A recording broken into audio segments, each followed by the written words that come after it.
He is on your right with Grixis mid-range. Steven Noga is on your left with mono green aggro. He's got that splash of black in there probably, right?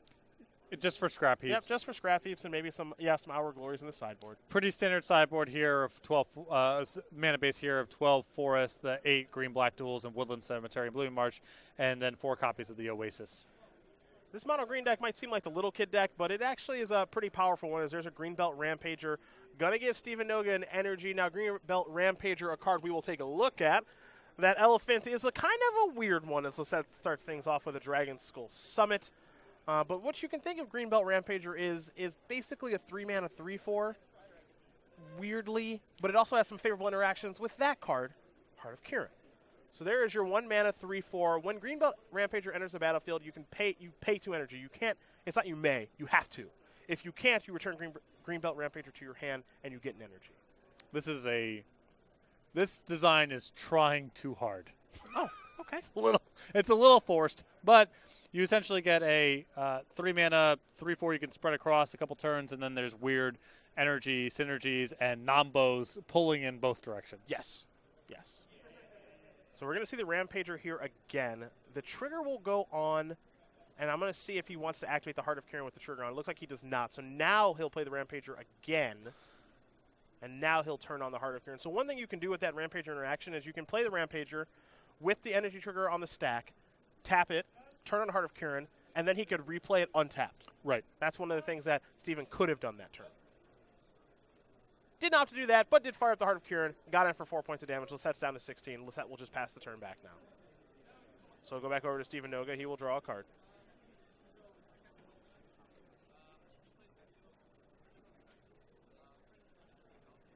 This will be a Hassep Oasis. 3 mana here. And we have ourselves a Steel Leaf Champion, perhaps. That'll be countered via Supreme Will. I think we're going to see that old elephant getting that ship come across here for 4. So the set's going to fall down to 12. The thing about mono green aggro, Patrick, is it's going to present a real threat every single turn. Right, but I don't know if trying to get it done with Heart of Kiran here is necessarily the easiest way to do it, as it allows Lossett to sort of, if that Heart of Kiran was kind of any 2-mana play at all, I think his position would be a lot better here. But now Lossett, he can try to pick apart Noga's follow-up plays, only take 4 damage a turn, and hopefully be able to stabilize. This is going to be a copy of Nicol Bolas the Ravager. Let's get that bad boy on the screen as there will be a discard trigger here. More importantly, Seti's board's getting a stamp new Elder Dragon on the battlefield. Boom. We're all tied up. There is Nicol Bolas the Ravager. 1 blue, black, red, 4/4 flyer. When it enters the battlefield, each opponent discards a card. 4 blue, black, red. You can exile and turn into a Planeswalker, but we'll get to the Planeswalker half if it comes up. Save a little something for you viewers at home.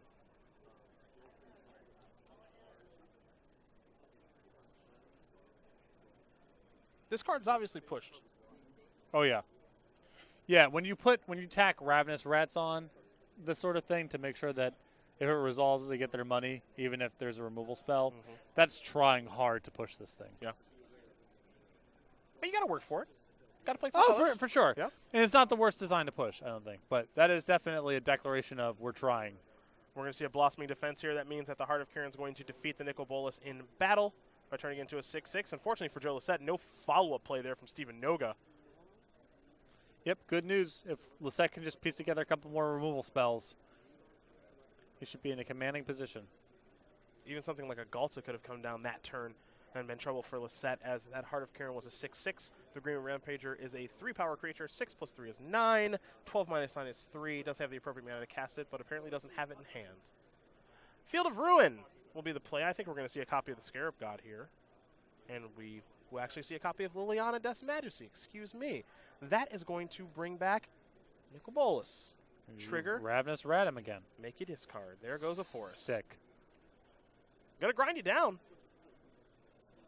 Now Steven will draw. Steven really needs a creature to turn on this Heart of Kiran, so both creatures could potentially attack here. Though I suppose Greenbelt Rampager much worse now at attacking. Right. Now Noga needs some help to be able to attack with that. And if Lossett can just trade off the Nicol Bolas with any card, it doesn't really matter what. Noga's just running out of resources to play the game with. And if Lossett can defend this Planeswalker for a few turns, even setting aside whatever he's got left over in his hand, that should be enough. Well, this isn't an exchange that I'm sure Noga is thrilled to make, but he will serve in here. I'm going to go after Liliana, and now Lossette's got the decision on what he wants to do.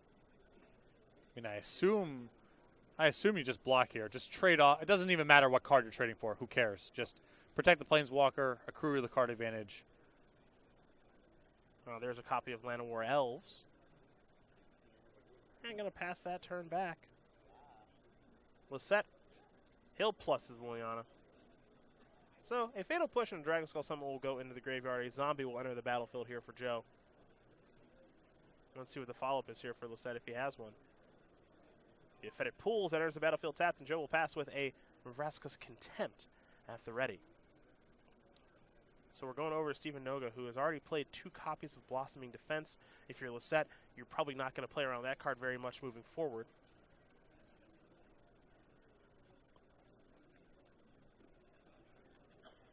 But now things start to get a little bit difficult here for Noga. If he fails to be able to take care of this Liliana this turn, I think that's kind of a wrap here. Even if he does, if it's all of his resources, Lossette's still working with many cards in his hand. I believe he has a Torrential Gearhulk. It did look that way.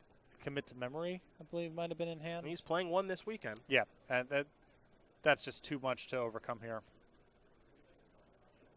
Now keep in mind with the Oasis, for those unfamiliar, this is a land you have to activate at sorcery speed. You can't play it as an instant in combat. It might be too good if that were the case. So your opponent gets to see it coming. Going to target Land of War Elves, and now it looks like Land of War Elves and Greenbelt Rampager might be coming to the red zone here. And I actually kind of like this and not firing up the Heart of Kieran. It's so obvious that Joe has a removal spell here. You kind of want to leave your heart around because it's probably the best thing you have going on. Yeah, I don't think it matters too much because I just don't think that Noga is beating a removal spell here. But yeah, I prefer to attack this way. With the Oasis, sorcery speed, it's not so much about power level as it is it's annoying. Yeah, it's already keeping track of your opponent's lands for their onboard tricks is just really annoying. Yeah. So, Vraska's Contempt's going to take care of that Land of War Elves that was pumped by the desert, and of course you're going to have the zombie block the Rampager, and that means that Liliana's going to make it through the turn. And this is where you think we're at maybe the point of no return, Patrick. Yeah, I don't think Noga's going to be able to come back from this position. It's also just so much power would come from free rolling that way. You have to play around their onboard giant growth, and your opponent never has to commit to doing it. You're going to see Liliana bring back Nicol Bolas. This is the 3rd time we see the Elder Dragon. And now we could actually see the Elder Dragon transform right away now if Lossett wants to do that. But he's going to hold steady. Does have access to Torrential Gearhulk in hand. Rampager's going to fire up. Here comes Heart of Kieran. And I think you're going to see Lossett reaching for some mana there. You can even see Joe's life total here. Very healthy 14. He's saying, you know what? I'll go to 10. It's fine with me. In case you happen to peel Blossoming Defense, that would be somewhat annoying. That'll be a force that gets played now. You want to talk about the coast being clear. Here is Torrential Gearhulk. This will be maybe a Vraska's Contempt once again. He also has access to Supreme Will in his graveyard, but he'll use Vraska's Contempt to take care of Heart of Kieran, get a little bit of life back, go up to 12. And now the world is Joe Lossett's oyster because he can transform Nicol Bolas if he'd like. He's got a handful of goodies. And this one will be a wrap here shortly. Yeah, I'm just hoping that Noga holds on long enough so I can get Nicol Bolas the Ravager transforms.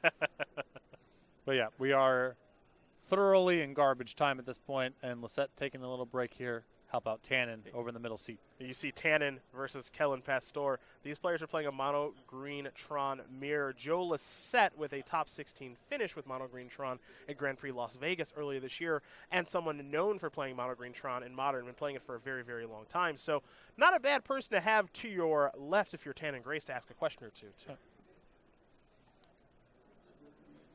Lossett going to come in here for 9 points of damage. Noga's going to fall down to 11. And then are we going to see that transformation of Nicol Bolas? I'm hoping not, but it's hard to pass up on this situation here if you're Joe Lossett. All right, get that bingo stamper out. Yep. Let's get this one on the screen. We will take a look at Nicol Bolas, the Arisen 7 loyalty. You can plus it to draw 2 cards. You can -3 it like Lossett may do here in just a moment. Deal 10 damage to target creature or planeswalker. You can -4 it, put target creature or planeswalker card from any graveyard onto the battlefield under your control, and then -12. Well, that'll be a game ender. Exile all but the bottom card of target player's library. So Lossett is going to use the -4 to get back Liliana, That's going to start with 5 counters. It's going to go up to 6 counters. 2 cards will be placed in the graveyard. Zombie entering the battlefield. Gonna be a tough game for Steven Noga to win, as there's a Drowned Catacombs to finish the turn. Get in there. Yeah. Yeah, Greenbelt Rampager. I like it. No quit. No quit. Gonna take a draw step. That's right. Lossett with commit to memory and Vraska's Contempt in hand. Not short. Not short on goodness. No, he's got a couple things to work with here.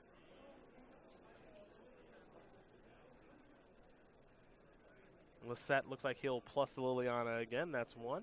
And 2, Doomfall and Liliana will go to the graveyard. To Steven Noga's credit, he does pick up a little bit of information now, seeing that there's a Doomfall in Lossett's main deck here this weekend, and a card that he needs to be worried about in general, especially for a deck that has Vinemare in it.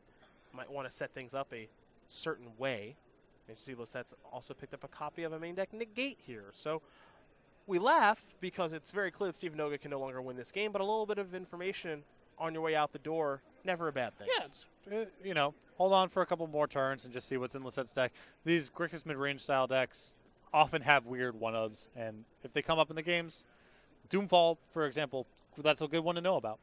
Vraska's Contempt will take care of Greenbelt Rampager, and Steven Noga will concede the game, seeing as how he is DEAD dead. Joe Lossett going to win game number 1 here over Steven Noga, as Grixis mid-range very quickly up a game here over Mono Green Aggro. You see there in the middle, Tannen Grace and the Mono Green Tron Mirror currently up a game over Kellen Pasteur. And then you got Ross Merriam and Blue-White Stoneblade. He's your legacy player against Daniel Barkon playing lands. Those players still duking it out appears in game number 1. We turn our attention to Steven Noga's sideboard now, where you'll find 3 Hour of Glory, 2 Aethersphere Harvester, 2 Thrashing Brontodon, 2 Vivian Reed, a Nissa Vital Force, a Sky Sovereign Council Flagship, a Naturalize, that 4th copy of Vinemare, a Lifecrafter's Bestiary, and then Vraska Relic Seeker. I'm guessing you want the Vinemare along with the Planeswalkers here. Not the easiest card for Lossett to handle in Vinemare, and then Planeswalkers and the Lifecrafter's Bestiary to play a longer game. On the other side of things, too, you're also going to want, in my experiences in the matchup, you like having Hour of Glory, just so that you know. One thing, that, when you have a Vinemare going, one way that can really interact with you is blocking with Torrential Gearhulk. So being able to actually kill it is good. Sure. That, along with Thrashing Brontodon, are great ways to actually interact with. The only way that they can realistically get Vinemare off the battlefield, outside of maybe that Doomfall that we saw as well. Yeah, is the concern that Thrashing Brontodon is just too bad against the rest of their deck? I mean, 3 mana, 3/4 is not terrible. Get some beatdowns. I mean, I'm not excited about it. Yeah, but, yeah. You know, it does actually kill Torrential Gearhulk, and ultimately, if you've got Vinemare going, nothing else really matters. They really can't interact with it. So it depends on how their sideboard's built. And then we're going to go to Joe Lossett's sideboard, and it looks like he's prepared a little bit for the Horsey, 3 Duress, 2 Chandra's Defeat, 2 Jace's Defeat, 2 Essence Extraction, 2 Vizier of Many Faces is a way for him to combat the Vinemares, along with an Arguel's Bloodfast, Glimmer of Genius, Hour of Devastation, another way to beat that card, and then a Walking Ballista. Yeah, the Hour of Devastation, the Viziers seem just fantastic for this sort of matchup. And it wouldn't surprise me here if he actually brought in the Glimmer of Genius, if he feels like he has enough removal, and if Noga's going to be settling up for a longer game himself with his various Planeswalkers. Well, those are the options there for both players. They're shuffling up, getting ready for game number 2. We'll be watching that game in just a moment. But let's talk about our Season 1 Invitational Champion. He is a soldier, is the Gulfport, Mississippi native. I almost missed that one, but he is from Gulfport. Is Aaron Barrich. Got the job done our Season 1 Invitational off the back of Infect being a phenomenal choice in Modern, but also a standard choice, playing that more aggressive take on Mono Red with a more Wizard-centric build, able to play 4 main deck copies of Wizard's Lightning, and Gia2, the Wizard thing, whose name is this game, Gia2 Lava Runner. There we are. I'll let you tell our viewers how they can get this token. Well, any Open or Classic, beginning at the Dallas Open, August 18th and 19th, you play in any of those, you get one of these tokens. And if you can't make it out to one of our Season 2 Opens, any order from StarCityGames.com, $5 or greater, will be sent out with this token starting July 27th. That's Aaron Barrich. And now we take a look at our scoreboard. I've just been told that Modern might be tied up. It is tied up. Kellen Pasteur must have had a really good Tron draw in game number 2. It was fast, because it was over fast. And then, of course, we see Ross Merriam up a game here with Blue-White Stoneblade over lands. So, you see Joe Lossett having a chit-chat with Tannen before game number 2. Let's learn more about Joe Lossett, the 38-year-old, from Redlands, California. Well, we haven't seen him for a little while here on the SCG Tour, but when he was playing quite a bit, he was dominant with 22 Open top 8s, 5 wins, 2 invitational top 8s, and he won that 2016 SCG Players Championship. He signs, commemorates, and gives away playmats from all of his successful events, of which there are many. Twitch username Oarsman79, inspired by rowing at the University of Colorado. You'll also find that, of course, on Twitter as well. For Joe Lossett, member of Team Card Hoarder, very, very successful player no matter what circuit he's playing on. And it's great to have him back, though I was expecting miracles. Which must mean he must think it's not very good, He must think it's bad. Yeah. That would be the only justification. Or Ross thinks that Stoneblade is particularly good. And that doesn't seem likely. Don't say that in earshot of Shahid. He'll be very disappointed. Sure. And what do I know? Ross is up a game. Yeah, there you go. In a match that's probably bad for him, right? I don't know. The lands decks, I feel like if you can fend them off for a little while and get Jace the Mind Sculptor going, that often outpaces their ability to get anything set up. And even if they can get something set up, if it's Merit Lage, well, you have Swords of Plowshares and Snapcaster Mages. Yep. So you actually have, I think, some legit tools for that matchup for fending off their ability to kill you while establishing a Jace lock. Well, you actually did just mention some of the cards that Ross does have access to. He's got 4 Snapcasters and 4 Swords in his main deck. He has 2 main deck copies of Back to Basics. Yep. And he's got those 2 Jaces that we know are going to be looming in there. 2 True Name Nemesis, a card that lands can't get off the battlefield, really. So he's got some tools. For sure. He's got some tools in the matchup. I don't know about this Moreland Haunt that's running around in here, but, teach their own. Moreland Haunt. Yeah, that's a one of. Got equipment, I guess. Yeah, GTA and a Batter Skull, but it's Legacy. What do we do with Moreland Haunt? Yeah, I don't know. It might be good. I'm a little skeptical. But there you do see the scoreboard, and these players taking a look at their opening hand. Steven Noga will be on the play. He'll play a Force and simply pass the turn back. A little difficult not having a turn 1 play here. No Llanowar Elves or a Greenbelt Rampager. But this deck generally gets started on the second turn of the game, and we are going to see him do just that. The question is how, and it'll be a Scrap Heap Scrounger, a great way to start things off as we head back over to Lossett. Let's start things off with a Canyon Slough, and now he will play a Drowned Catacombs.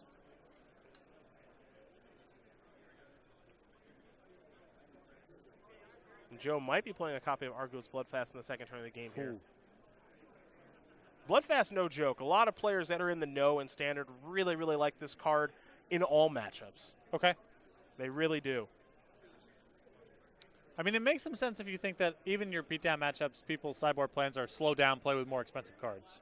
And one of the things I've actually seen with Argo's Bloodfast is when it does transform into that land, blocking with the Scarab God, sacrificing the Scarab God, getting your 5 life, rinse, repeat, that can be kind of a moat-esque thing where you're gaining life. So there are some tools there with Argo's Bloodfast in the Temple that are maybe a little bit surprising as you see new core set 2019, Superstar, Thorn Lieutenant join the fray here for Steven Noga.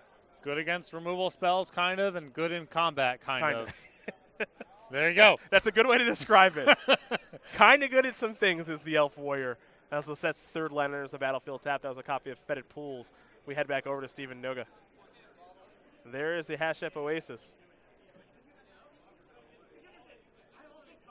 This is the easy part. Get in here for 4. Lossett looking at a copy of a Braid here. Excuse me, get in for 5. I take it back. Going to go after the Scrap Heap Scrounger. Be a good time for a Blossoming Defense. It doesn't look like he has one, though, to Steven Noga. Now would be an excellent time for a Vine Mare. Yeah, coast is clear. And he's got 4 after sideboard. And you see Kellen Pasteur giving his teammate a little bit of help here. What's the plan? 3. Yep. Doesn't want to use the Oasis. Have to take a point of damage to use that one. It's a Steel Leaf Champion. Pass the turn back over to Lossett. Not the worst news for Lossett is just anything that can be killed straight up with a removal spell. That's what he wants to see. Now, if you are Lossett, you'd prefer to use a card like Vraska's Contempt right now so the Blossoming Defense doesn't deal extra points of damage. Joe accidentally still had his Nicol Bolas transformed in his hand, so he will now turn it around and play Nicol Bolas the Ravager. Trigger, make Steven Noga discard a card. Now, I don't know if you caught a glimpse of Noga's hand, but Noga does have a copy of Vivian Reed in hand. If Vivian Reed does work itself into the equation, we'll, of course, take a look at it. But what I can tell you is that minus ability shoots down a flyer. Yep. Be a great time to have a 5th land plus Vivian Reed. Shoots down an enchantment, too. So, Can do that. Yeah, pretty nice against the setup. And if the game turns into grind, you start plussing and finding more creatures to brawl with. Galta going to be placed into the graveyard. A little surprised to see that in his deck after sideboard. First card I would cut. Yes. Unquestionably first card. That thing's going to be hard to cast, and even if it resolves, it's probably just going to die. Yep. That's land 5. Here's Vivian Reed number 1. Bring it up. There it is. 5 mana, 5 loyalty, -3. Shoot down the flyer. Get in there for 5, 6, 7 points of damage. The second to fall down to 8. More importantly, he's in some trouble now because this is exactly what you want from a 5-mana Planeswalker in this matchup. Can take care of a problematic permanent and then start to generate a little bit of card advantage. Yes. I know once previewed, not a lot of players really all that excited about this card, and it's not the kind of Planeswalker you're going to play 4 copies of, Patrick, but there's some good things going on here. Really, it just comes down to how good is the minus. Yeah. I mean, there's a lot of Planeswalkers out there. If you want to spend 4 or 5 mana and draw an extra card every turn, there's no shortage of that. Yeah. What really matters is how good is the minus, and the format is reasonably well stocked here with flying creatures. A lot of the control decks play a healthy amount of artifacts and enchantments. You want a card like this for grindy matchups anyway, and so it's found a home. There's a lot of metagames where this card doesn't show up at all, but I think it's a good climate for Creeping Mold plus Kill a Flyer as a minus mode. Not a bad thing to have around. Yeah. Creeping Mold, haven't heard that one in a while. Mm-hmm. Nice. Very nice. I guess Naturalize plus Plummet melded together. That's what you get, right? Yeah, that's what you get. That's what you get. Nicol Bolas again. And there will be a trigger. Goodbye, Thorn Lieutenant. Let's go back over to Steven Noga, who's without any cards right now, but he will draw for the turn. Land number 6 wouldn't be bad for Thorn Lieutenant, and this is the natural place to start by activating Vivian Reed. So take a look at the top couple of cards, see what he finds. Yeah. This is a good shot at land number 6, and if he fails to find it, there's a creature there probably. Ronus among the cards that have been found here. Unfortunately for Steven Noga, cannot take Hour of Glory. He has sideboarded those in. However, Ronus is pretty darn good, and if Steven did find a land for the draw step. He's got Ronus activation plus play it plus activation. Yeah. Or Thorn Lieutenant, whichever one he thinks is better. I probably wouldn't go to Thorn Lieutenant here out of respect for Fatal Push. Yeah. I'd rather, spread out on a Steel Leaf Champion or whatever, but I don't think he has land number 6 anyway, by the way he's behaving here. Now, what gets interesting here is here comes Steel Leaf. If you're Joe, you're incentivized to trade. Oh, I yeah. would think. Yeah. I would be shocked if Joe's willing to take well, this damage. The reason to not take the hit here is if you think you need the Nicol Bolas to answer the Vivian Reed next turn and then stabilize the game some other way. Now, one thing that does get interesting is it looks like Lossette's going to take this damage. 1, he gets the opportunity to take care of Vivian Reed. 2, he'll have the opportunity to transform his Argyl's Bloodfast into the Temple, which gives him another land drop, which gets him maybe it jumps him to 6 mana. Yep. If he plays land, it jumps him to 7 mana. Then all of a sudden he can transform Nicol Bolas. So some things do change here.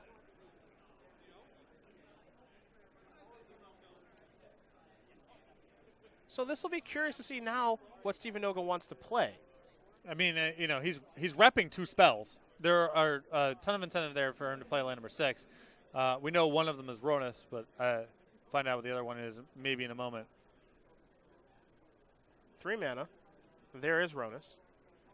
And now the great question is, what's that card that's left over in Steven Noga's hand? More importantly, he can return Scrap Heap Scrounger from the graveyard right now. So he's going to leave up that mana. You see the black mana that's available via the Woodland Cemetery and, of course, the Hashep Oasis. So Scrounger will be likely joining the battlefield here in just a moment. For now, Joe's going to transform that Argyl's Bloodfast into a land. So he's got access to that. He'll play Dragon Skull Summit. And it looks like he may have a copy of Hour of Devastation in hand. I'm not sure if this line from Noga is, in my opinion, preferable to just Oasis on Steel Leaf Champion, send both. He has to chump block your Steel Leaf Champion at that point. That's a very good point. And the issue with this line here is a sweeper plus a Nicol Bolas attack taking care of your Vivian Reed.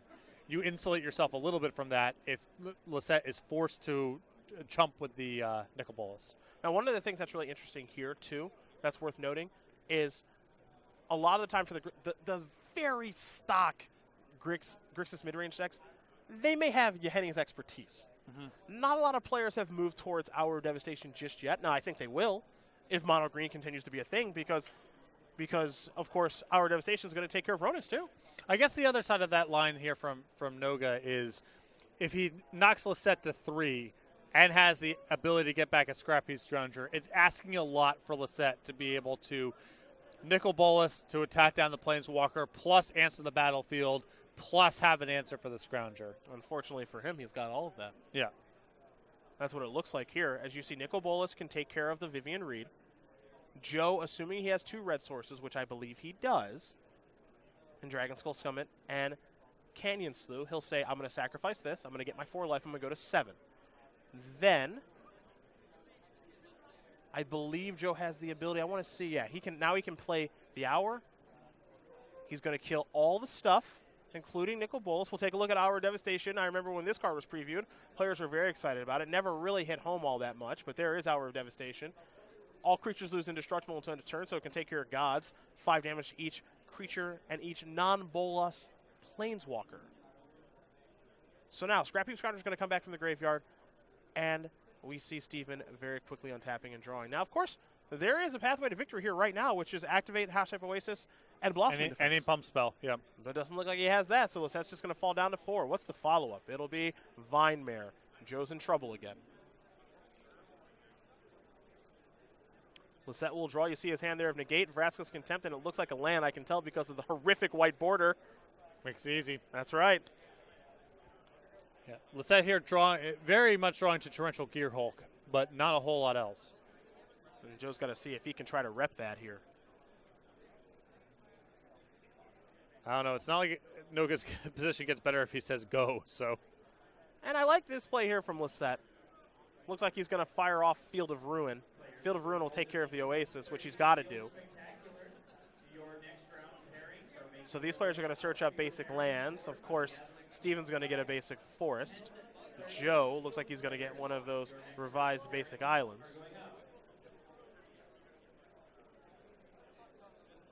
And it looks like he'll be able to hold on maybe another turn here. But as you mentioned, he really, really, really needs to find something like a Torrential Gearhulk on his next turn, assuming he gets to play another one. Vraska's Contempt. I think Joe might have some interest in casting right now, though he's not beating a Blossoming Defense. Well, he is actually beating a Blossoming Defense because he has Negate in hand. So, okay, Joe's going to go up to 6. Scrounger's going for good. And he's got Negate at the ready for either a Planeswalker or a Blossoming Defense. So, all right. We play on. We do play on. Let's go back over to Steven Noga. Draw a card. Didn't get a great look. Looks like it may have been a Vivian Reed. You see the mana that's available. The Temple, of course, taps for black. The Drowned Catacombs is blue and a black. Here comes Vine Mare. Get you for 5. Put you down to 1 from the Elemental Horse. The big follow-up. Gonna negate that. That's for sure.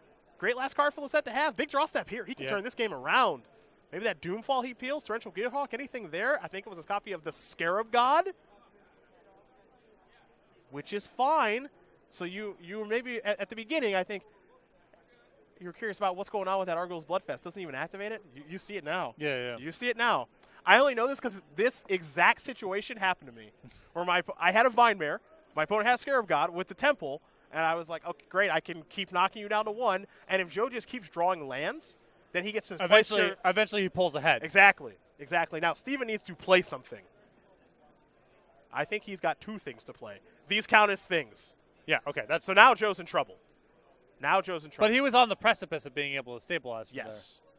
Now Joe drew a copy of Liliana Death's Majesty. Now had Joe drawn a copy of Torrential Gearhulk, he may have gotten himself out of this one. Gearhulk. Or a cheap removal spell. He needed something either very impactful or something cheap so he can do 2 things. Yeah. Liliana doesn't count.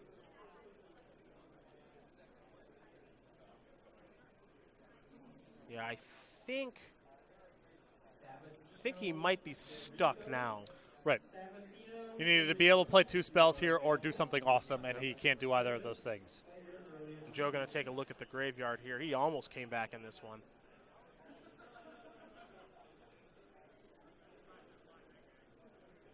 Joe going to look at his graveyard too now, see what Liliana can do. Again, remember the Scarab God can, of course, let him block something and gain some life, but it's not going to be enough. So Joe will take a moment and transform that Argyl's Bloodfast back to its original card and concede the game. So Steven Noga, Joe Lossett getting ready here for game number 3 as Mono Green Aggro going to tie things up here against Grixis midrange. You see in the middle, Kellen Pasteur does take care of Tannen Grace and that Mono Green Tron Mirror. So the team on the left currently up a match. And now, of course, Daniel Barkon and Ross Merriam, they're tied 1-1 as well as Lands and Blue-White Stoneblade are playing their third and final game. We take a look at the sideboards here one more time, give you an idea of what these players are working with. Now you see Kellen kind of helping out Steven here. I did see, I believe, Hour of Glory when he did play Vivian Reed and look at the top 4 cards. So some number of those are in the deck. And, hey, it's worth even killing the Scarab God. Sure. Yeah, that's a fine one to hit as well. When I see the lists that have 8 black sources of mana and they're playing against Field of Ruin, bringing in dedicated black cards make me a little bit nervous. Well, it's a little greedy. But there are definitely some high-value targets in Lossett's deck, no question. You saw Vivian Reed show up. You have to imagine that Nissel Vital Force is in the deck. Another copy of Vinemare, so good in this matchup. Lifecrafters, Bestiary as well probably in the deck. I wouldn't be surprised to see Vraska in the deck too. And maybe Thrashing Brontonon, maybe Aethersphere Harvester. I think that's probably what they're consulting about. For Joe, his Hour of Devastation was great. I think you'll see Vizier of Many Faces because it can copy Vinemare. So perfect card for Vinemare. And maybe the Walking Ballista, the Bloodfast is there, maybe the Glimmer of Genius like you mentioned, but some good options here for both players. Doesn't look like Joe's swapping anything in or out, though.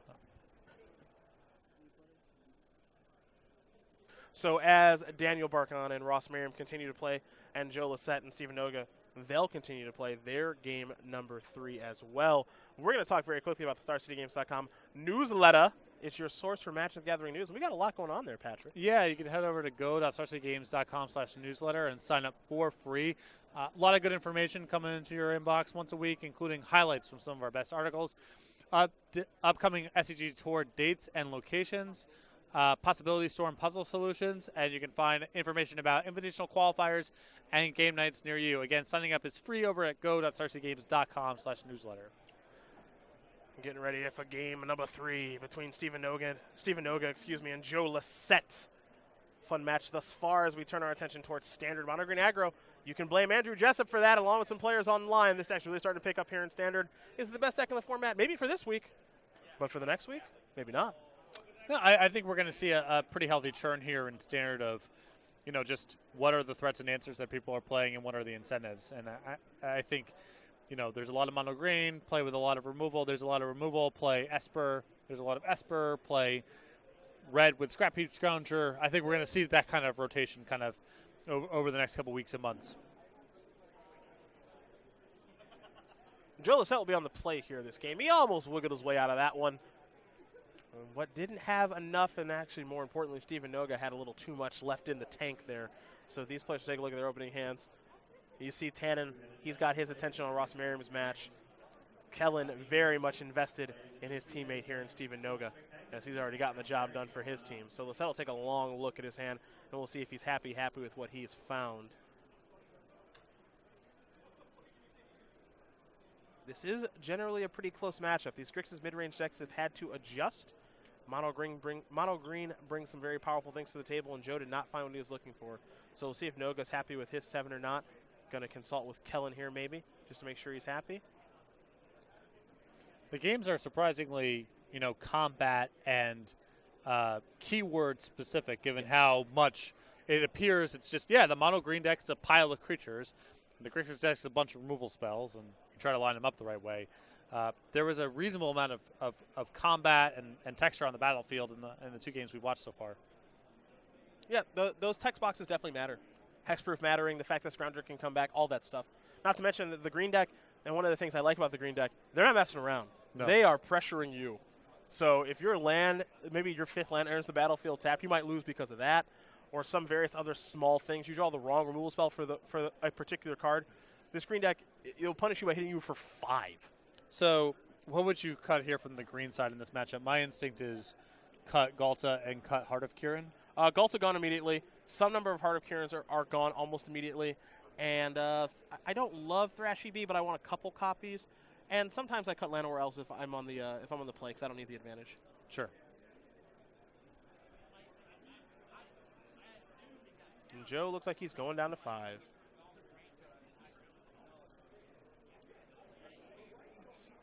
Yeah, he's got 3 Ronuses. Want to leave those in. I don't love that card in this matchup. It's fine. Just because it's kind of hard to turn on. Right. It's got the same problem that Harakiri does. It's just sometimes you don't have enough stuff. Yeah. Well, Ronus is more difficult to turn on than Heart, just because like you want a 5-power creature. Right, but the upside on Ronus is so much higher. Yes. But it's the same dilemma. Yeah. Like if he has a bunch of removal spells, this card's not very good. Looks like Ross Merriam got the job done there over Daniel Barkon. So blue-white Stoneblade. Hey, Shaheen Sarani. Does win that match over lands 2-1, though no Lingering Soul, Shaheen. We do apologize for that. Ross powered up his deck a little bit, as now Lossett's on the mulligan to 5.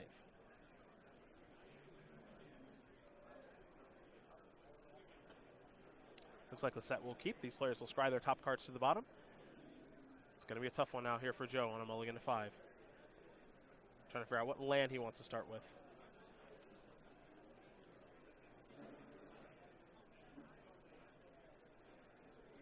And it'll be a swamp. Let's go to Stephen Noga. Does he have a turn 1 play to make? Picked up a copy of Ronus. He'll play a forest and simply pass the turn back. Again, the mono green deck doesn't have to start with a turn 1 play, like maybe a deck like mono red would, because they've got such good 2-drops to play. And the ceiling on their cards is so much higher. You have individually more impactful cards. Your Planeswalkers, any creature that sticks hits for so much more damage than they do out of the red deck. So red deck has to get on top early. This will be a Thorn Lieutenant. Pass the turn back. We could see Lossett fire off an Abrade, and if he does, that'll of course leave Stephen Noga with a 1-1, assuming he does remember the trigger.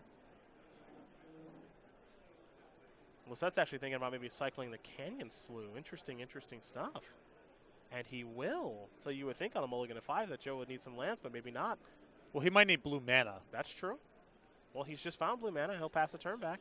Well, Lossett. Thorn Lieutenant, not the most pressure. And not something you would love to kill. But here's an attack for 2.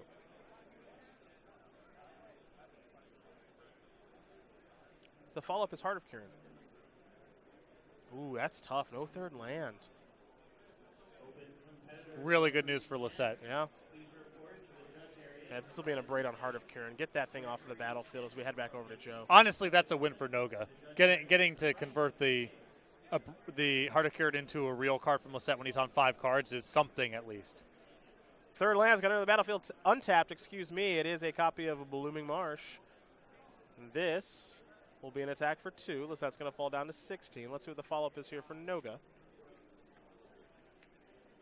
Steel Leaf Champion? Ronus? What's it going to be? It'll be Ronus. Essence Scatter will take care of that. Lossett keeping pace here pretty well. He'll draw a card. Wouldn't be a bad time for maybe land number 5 and the Scarab God. Instead, it's just a Vraska's Contempt and a passing of the turn. Noga has drawn another land. This would be a great spot for the Bloodfast, too. Wouldn't be bad. Some players going so far to say that Orgul's Bloodfast might be the best card in Standard. I don't know if I agree with that, but it is certainly a good one, as we saw in the last game, and it didn't even get activated in the last game. Right. I mean, it's one of those, it can give you a huge edge to the control matchups, and if your deck is structured the right way with enough creatures, it can shut the door on aggressive strategies, too, with the right setup. This will be a Ronus the Indomitable, and now Lossett has a Commit to Memory in hand, also has Vraska's Contempt, has to figure out exactly how he wants to go about taking care of this problematic creature. It's not on just yet, but it wouldn't surprise you if it were to be turned on, so here is Commit.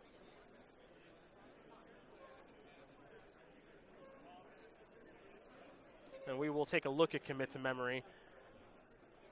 This weird split card, of course, from Amin Ket has certainly made an impact on the format.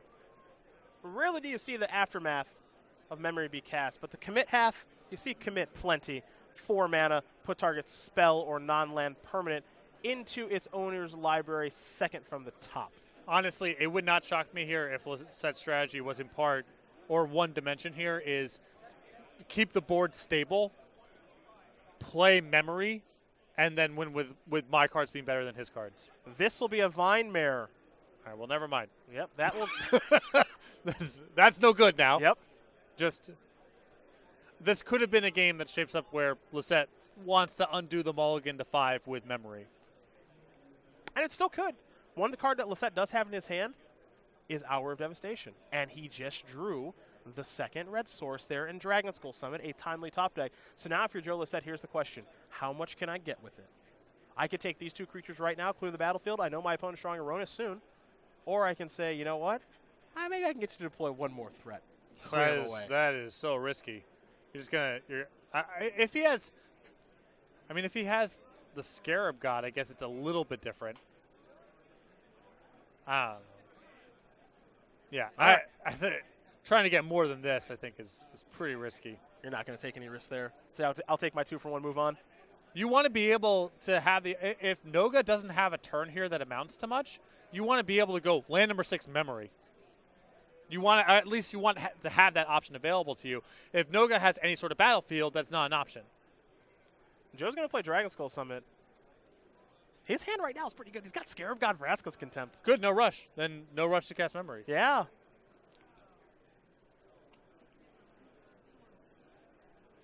Actually, we're getting to the spot now where Scarab God might start to flex its muscles. Oh, yeah. Lossett's position's very good here. He's at 12, too. Even if Noga untaps and plays a lot of stuff and is able to get Ronos online, whatever, it's not like Lossett's just dead. Yeah.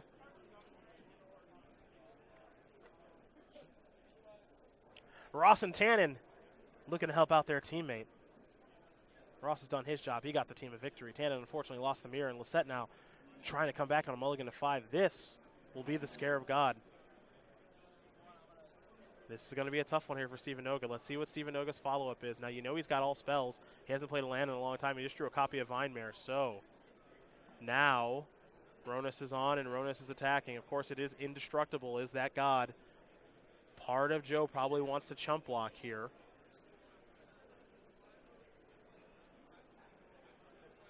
But he might just take the 5, and fall down.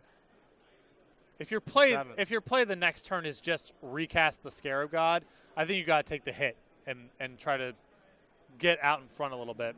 Okay. Let's go over to Joe now. Joe will draw. Picked up a copy of Argul's Bloodfast. All right. There's a lot of demands on his mana, though. Well, what gets interesting now is Joe has Vraska's Contempt Bloodfast in hand, has the ability to cast both. Part of Joe probably wants to go to that 5 or less so it transforms into a land to start the shenanigans. And he's got that Scarab God there in which he can do something along the lines of reanimate your creatures from your graveyard, block, sack, gain life, right? Things like that. This game starts to get a little bit more complicated now.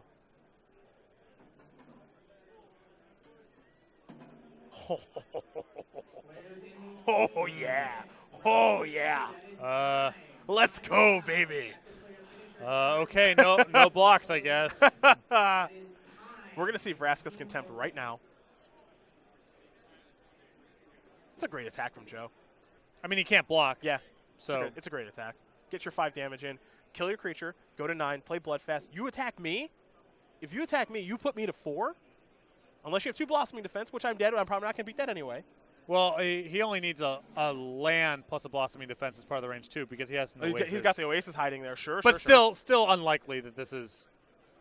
I mean, Lossett can certainly die here, but there's no way to cover himself. His hand's going to get forced on the Vraska's Contempt anyway, and it only gets worse if he's playing in the Blossoming Defense. All right, I'm at 1. All right, if that's all that Noga has, Lossett's position, I think, is quite good. I think he's in really, really good shape now. Yeah. Now, remember, the creatures that he brings back from the graveyard, they're black. Black, right. They're black. Yep. Even if he brings back a green one, still black. Can't block.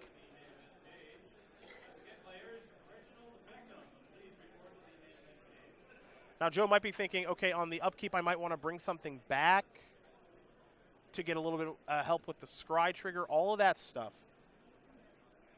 Take a look at the Scarab God real quick here. I don't know. If you've got a draw step to something really good that stabilizes this game, I think you want to give yourself that option. If you've got something like Torrential Gearhulk or Doomfall, I guess Doomfall, he has enough mana to make something and then Doomfall. Yeah. And at that point, you get the scry and it's really good. Because you don't have to worry about direct damage. Right. Anything like that because your opponent's playing mono green. So, like, what's one extra look at Doomfall versus cutting off Torrential Gearhulk as a draw worth? That's the question that Lossett's got to answer here. Oh, that's the question he's going to try to answer now. He's going to figure out what card do I want to bring back from the graveyard. Now, one thing to note, too, I do want to give on the other side of the table Kellen Pasteur. He's very, very good at playing these kind of decks. He's very good at playing straightforward aggro decks. Sort of his specialty, honestly. He's got some top 8s with various things, top 16 finishes across Grand Prix and SC Tour events with aggressive strategies. Now, I didn't get a great look at what Lossett drew, but he doesn't appear to be all that happy with it. Nicol Bolas. Okay, well, that's going to go away. Joe will draw. Didn't get a great look at what that was. Obviously, this will be attacking. Now, I do want to take a look at the temple from Arguel's Bloodfast, but just want to ensure that you gain life equal to the creature's power. Toughness. And it's actually toughness.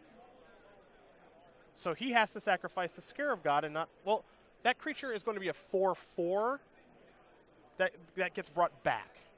Yeah, so he's got to sacrifice the Scarab God. Now, if it's Blossoming Defense, the game is over, and it is. So, there you go. Stephen Noga did have it in the Blossoming Defense. Great sequencing there, and Kellen Pasteur with the emphatic high five as his team of Daniel Barkon, Stephen Noga, and Kellen Pasteur. That's lands, mono green Tron, and mono green aggro. Going to get the job done here over Ross, Merriam, Tannen, Grace, and Joe Lossett.